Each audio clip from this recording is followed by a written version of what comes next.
अस्सलामुअलैकुम students, welcome to my YouTube channel. Students, आज की इस लेक्चर में हम डू व्हाइल लूप के हवाले से पढ़ेंगे कि डू व्हाइल लूप क्या होता है।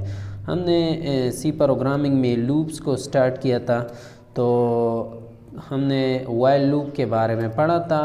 आज की इस लेक्चर में हम डू व्हाइल लूप के बारे में पढ़ेंगे कि डू व्हाइल लूप क्या होता है। डू व्हाइल लूप असल में एक टेस्ट लूप होता है।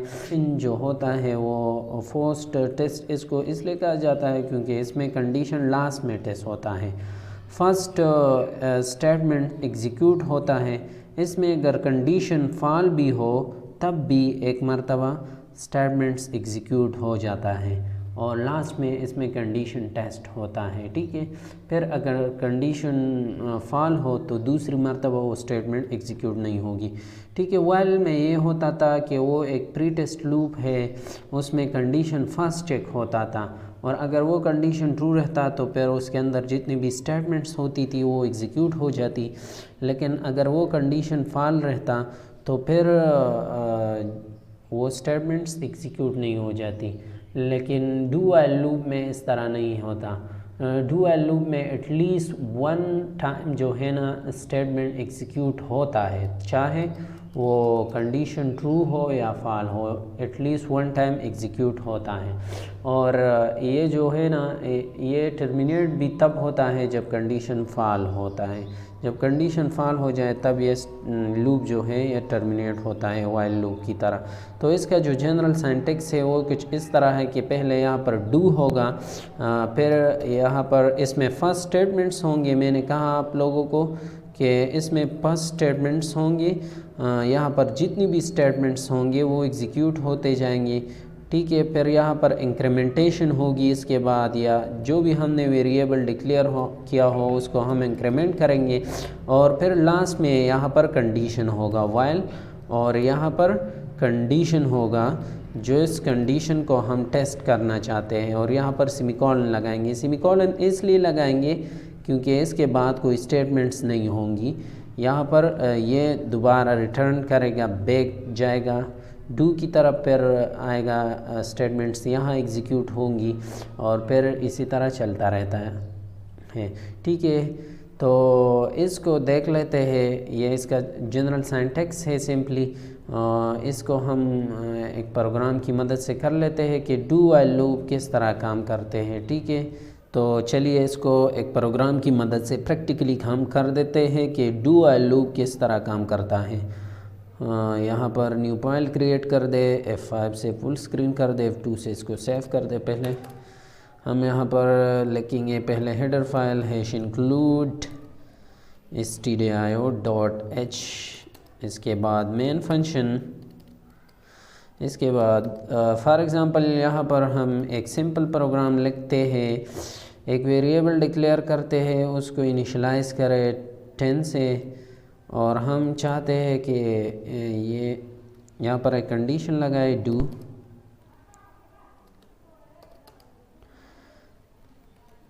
और यहाँ पर स्टेटमेंट्स एग्जीक्यूट करें। हम चाहते हैं कि ये आई इंक्रीमेंट होता जाए, यानी 10 से वापस 1 तक आ जाए। 10, 9, 8, 7, 6, ये किस तरह होगा। ठीक है, तो इसको हम इस तरह करेंगे। यहाँ पर इसको प्रिंट करें, ये सिंपली यहाँ पर प्रिंट हो जाएगा और फिर यहाँ पर इसकी इंक्रीमेंटेशन होगी और लास्ट में एक क्लोज, और यहाँ पर हम कंडीशन लगाएंगे while is greater than or equal to 1, 1, और यहाँ पर गेट ch,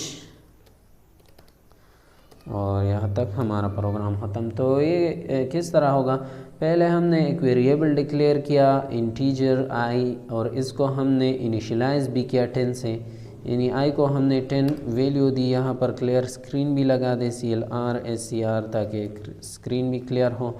फिर यहाँ पर हमने डू व्हाइल लूप की मदद से हमने इसको किया। डू में हमने एक स्टेटमेंट लिखा। स्टेटमेंट ये है कि फर्स्ट ये हमें यहाँ पर क्या प्रिंट करेगा, यहाँ पर 10 है ना, 10 हमें प्रिंट हो जाएगा और 10 यहाँ पर डिक्रीमेंट हो जाएगा। इसको यहाँ पर डिक्रीमेंट कर दें, यानी माइनस कर दे। सो 10 से जब 1 माइनस हो जाएगा तो ये 9 बन जाएगा। फिर यहाँ पर आएगा 9। So 9 is greater than 1, yes the condition is true. So ये फिर ऊपर जाएगा और फिर इसी तरह एग्जीक्यूट होता जाएगा जब तक ये 1 तक नहीं आएगा, तब तक ये एग्जीक्यूट होता जाएगा, ठीक है।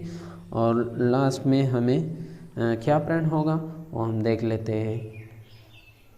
कंट्रोल F9 से इसको रन करें तो देखिए 10 9 8 6 5 4 3 2, तो ये डिक्रीमेंट होता गया लास्ट तक जब 1 तक आ गया फिर कंडीशन फॉल हो जाएगा। तो फिर इसके बाद जब कंडीशन फॉल हो जाएगा तो ये वो डू वाइल लूप टर्मिनेट हो जाएगा। इसको फिर रन कर देते हैं। हमने \n से हमने इसको लाइन ब्रेक किया, देखिए 10 9 8, तो ये इसी तरह होता जाएगा। तो डू वाइल लूप का यूज़ हम इस तरह करते हैं कि इसमें पहले स्टेटमेंट एग्जीक्यूट होगा, चाहे कंडीशन ट्रू हो या फॉल हो, लेकिन वन टाइम स्टेटमेंट एग्जीक्यूट होगा। फिर इसके बाद कंडीशन चेक हो जाएगा, फिर दूसरी मर्तबा तभी ये स्टेटमेंट एग्जीक्यूट होगा जब ये कंडीशन ट्रू होगा, ठीक है। तो ये वाइल लूप की तरह ही है, लेकिन इसमें फ़र्क ये है कि उसमें जो कंडीशन थी ना, ये कंडीशन ये फर्स्ट चेक होती थी, और डू वाइल लूप में इस तरह है कि इसमें कंडीशन लास्ट में चेक होता है। इसमें स्टेटमेंट एक मरतबा कम से कम एग्जीक्यूट होता है, लेकिन वाइल लूप में इस तरह नहीं होता। तो आज के लिए इतना ही। नेक्स्ट लेक्चर में हम जो है ना वो थर्ड लूप के बारे में पढ़ेंगे, फॉर लूप के बारे में कि फॉर लूप क्या होता है। तो आज के लिए इतना ही। देखिए next video. Thank you so much. Thank